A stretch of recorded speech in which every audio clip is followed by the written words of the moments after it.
Bonjour à toi chers spectateurs, Nous les chiens de Oh Sung-yoon et Lee Chun-baek, c'était le film de la reprise des salles de cinéma. J'ai rarement vu un petit distributeur, entre guillemets, puisqu'il faut garder en tête que The Jokers reste un distributeur indépendant, mettre autant de promos en avant pour un long métrage. Et un long métrage qui, sur le papier, devrait un peu rester dans les salles d'art et d'essai parce que ça reste un film d'animation sud-coréen et c'est très compliqué à vendre.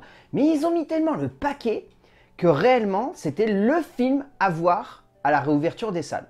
Le résumé pour faire simple, Munchie est un chien qui se retrouve du jour au lendemain abandonné aux forêts par ses maîtres. Recueilli par un groupe de chiens eux aussi laissés pour compte, il va apprendre à devoir survivre et surtout reprendre goût à la vie. C'est un joli film en fait qu'il nous offre là. Les deux réalisateurs sud-coréens qui en sont à leur deuxième seulement fait d'armes nous proposent vraiment un film qui est très beau. C'est pas une œuvre parfaite, c'est souvent le cas lorsqu'on met autant de temps à préparer un film et que peut-être on attend un peu trop parce que mine de rien ça faisait quand même 7 ans qu'ils bossaient sur ce projet-là, mais je trouve le film vraiment sincère dans sa démarche et au-delà de sa sincérité dans sa démarche, je trouve le film réussi parce qu'il a une vraie ambition palpable en termes de visuel et il arrive quand même derrière à amener une histoire qui se limite pas juste à un petit pitch rigolo à la Oliver et compagnie, même si clairement le film ne se cache pas qu'il a des gros clins d'œil par rapport au film Disney, mais ce qui fait que surtout que ça fonctionne bien, c'est que, comme je disais, c'est un visuel très accrocheur. Et que ce visuel accrocheur suffit derrière à rendre cette histoire assez forte et assez prenante. Et au-delà de ça, c'est un film qui parle assez bien de certaines thématiques que le cinéma d'animation affectionne énormément. L'émancipation, la découverte de soi, la compréhension de l'univers qui nous entoure, et l'idée aussi que la planète est un endroit magnifique qu'il faut chérir et qu'il ne faut pas jeter à la poubelle comme on pourrait le faire par exemple avec un animal de compagnie si on s'ennuie de lui.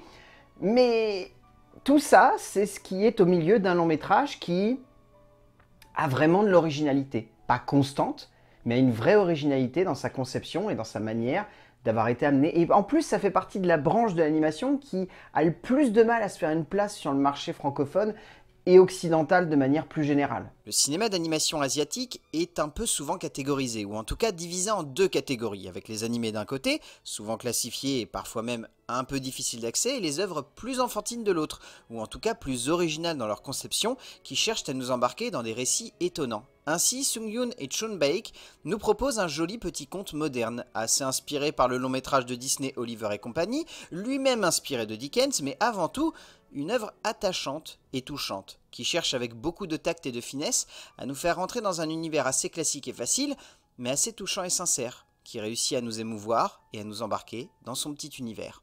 En termes d'écriture, le scénario qu'offre Oh Sung-yoon est plutôt bon.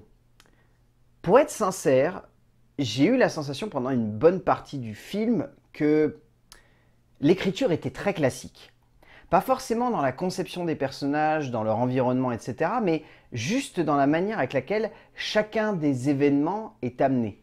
On a vraiment cette impression que, si ce n'est on les a déjà vus, ces événements ont déjà été présents dans d'autres films. Et là-dessus, le film, en termes d'écriture, se veut vraiment très classique. Voire trop classique peut-être par certains instants. On est vraiment sur la quête du héros la plus linéaire du monde. C'est-à-dire que vraiment, c'est un héros, il découvre un nouvel univers, il va apprendre des étapes, il va avoir un choix à faire, et une fois que ce choix, il va l'avoir tranché parce qu'il n'aura pas le choix, il va avancer, et ainsi de suite. Là-dessus, le film est cousu de fil blanc.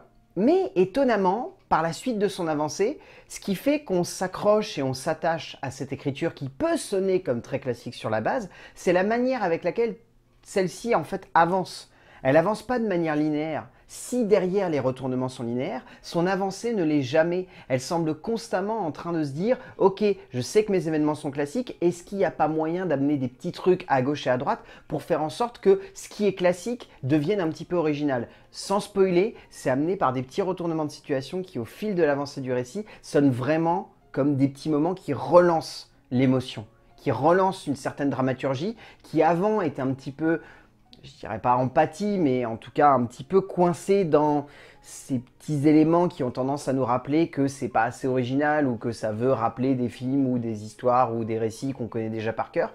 Et ces petits trucs-là, en fait, ces petits éléments, ces petits événements, ça suffit à relancer cette histoire et à se dire que ce scénario, malgré ses maladresses, il est quand même bon. Sung-Yoon développe tout un récit qui prend vraiment la forme d'une fresque survivaliste qui, au fil de son avancée et de son évolution, veut absolument mettre en scène avant tout des personnages, parfois un peu clichés, parfois un peu faciles, mais tout de même attachants et entraînants du début à la fin. Certes, comme évoqué avant, on sent que cette histoire est un peu cousue de fil blanc, et qu'arrivé à la moitié de celle-ci, on sait déjà un peu comment elle va se terminer. Mais pour autant, cela ne nous empêche pas de savourer avec un certain plaisir cette narration qui prend même une forme politique dans son dernier acte, pour un instant poétique, assez surprenant mais réussi. En termes de mise en scène, Oh Sung-yoon et Lee Chun-baek nous proposent vraiment quelque chose de très original pour le coup. J'ai vu beaucoup de films dernièrement, notamment japonais ou coréens ou chinois, proposer des animations qui allient vraiment la 2D et la 3D. Là, je pense que pour beaucoup, c'est de la 3D. Mais il y a encore cette idée de vouloir accrocher un peu de 2D. Et c'est ce que j'ai beaucoup aimé, c'est que l'accroche de la 2D permet quand même de concevoir des beaux décors et surtout de donner un certain cachet à certaines images. Par exemple, un truc tout bête, mais je trouve que l'utilisation de la 3D permet à pas mal de séquences de course-poursuite d'avoir réellement de l'impact et surtout d'avoir de l'ampleur en termes de mouvement. Et on sent que du coup, les deux cinéastes, ils amènent le récit de telle sorte à ce que cette action-là, elle soit pas figée dans le temps à cause d'une 2D qui aurait tendance à trop appuyer, on va dire, une certaine lenteur de l'action. Et du coup, là, le fait que la caméra, elle ait vraiment une vraie amplitude et qu'elle permette de vrais mouvements, ça fait que du coup, l'action est beaucoup plus dynamisée. Et par ailleurs, derrière, toutes les séquences où au contraire il y a peu d'action, la 2D vient vraiment renforcer cette, on va dire, cette idée d'imagerie, de créer vraiment quelque chose qui soit original dans les décors, dans la manière avec laquelle ils sont peints, ou dessinés, ou amenés avec une pastel. Enfin, il y a vraiment un mélange de tout plein d'animations qui est très intéressant. Il y a notamment une séquence, je me rappelle, que je trouve très forte, c'est une séquence de musique où plusieurs personnages vont se retrouver autour d'un feu, où il y a de la 3D, de la 2D, du dessin, de la pastel, de la peinture, il y a de tout. Et j'ai trouvé cette séquence-là très forte parce que je me suis dit, on est sur deux mecs qui respectent tous les styles d'animation et qui n'ont pas envie que leur film soit enfermé dans une petite case, que vraiment ils s'ouvrent à tout ce qui est possible et concevable dans le genre de l'animation. L'originalité du visuel frappe assez rapidement, bien au-delà de l'usage assez habile de la 3D et de la 2D, on sent que l'envie est avant tout de jouer avec les décors, avec l'ambiance, avec le mouvement et avec les possibilités de ce récit qui en 3D seul aurait pu être cheap et en 2D pas assez audacieux. Le jeu entre les deux, l'usage de plusieurs techniques même durant certaines scènes et l'élégance du mouvement au fil de l'histoire et des personnages permet donc à ce métrage assez classique, mis en scène par deux cinéastes qui s'y connaissent très bien dans le genre de l'animation, de vraiment décoller par cet aspect et ainsi se créer une petite identité qui détonne assez bien et qui emporte cette aventure. En termes de casting, je trouve le casting vocal français plutôt bien foutu. Je trouve notamment que Claire Tefnin, dans le rôle de Bunny, est plutôt bonne, voire même très bonne. Elle a une belle interprétation du personnage et c'est vraiment touchant ce qu'elle fait. Pierre Logney également, que j'ai trouvé très juste dans un tout petit rôle, mais il a de l'impact et sa voix est assez forte pour porter le personnage. Après, en général, je trouve le casting vocal français de ce film très bien réussi. Et Dieu sait que c'est compliqué parce que on a tendance aujourd'hui, par beaucoup de choses, à pousser les doubleurs à faire en sorte que les tournages et les doublages de leurs films soit le plus rapide possible. Et du coup, ça fait que des fois, il y a beaucoup de doubleurs qui se plaignent de ne pas avoir pu assez rentrer dans le personnage. Et là, je trouve que pour le coup, ça ne se ressent pas, cette rapidité d'exécution qu'il y a eu. Ils ont vraiment réussi à se plonger à fond dans les persos. Et ça marche. Et ça marche également dans l'interprétation principale. Pierre Lebec est vraiment bon dans le rôle de Munchie. Sans apporter non plus une immense flamboyance à sa performance, ils se font assez bien dans la masse d'un casting vocal français vraiment réussi. Au bout du compte, Nous les chiens est un film que je trouve très beau. Je comprends que The Jokers ait vraiment misé dessus parce que pour le coup, c'est assez surprenant de leur part de balancer un film d'animation comme ça parce que les films d'animation asiatiques, c'est plutôt le marché d'Eurozoom d'habitude. Eurozoom sont très très forts là-dessus et vont vraiment dénicher des sacrées petites perles. Et là, pour le coup, le fait qu'ils débarquent avec un film d'animation sud-coréen qui soit pas forcément hyper original dans son style, mais qui ait une forme et un geste qui soit vraiment fort pour le coup, c'est ça en fait qui fait que Nous les chiens de Oh Seung-yoon et Lee Chun-baek est un film que je vous conseille de voir.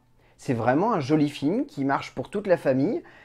Peut-être que les plus jeunes vont en trouver quelques séquences un peu trop dures, quoique ça pourrait peut-être passer, mais sinon vraiment c'est un film que je conseille vraiment pour toute la famille, et même seul, c'est un joli film à voir. Honnêtement, vous pouvez y aller, vous verrez un joli long métrage. A plus!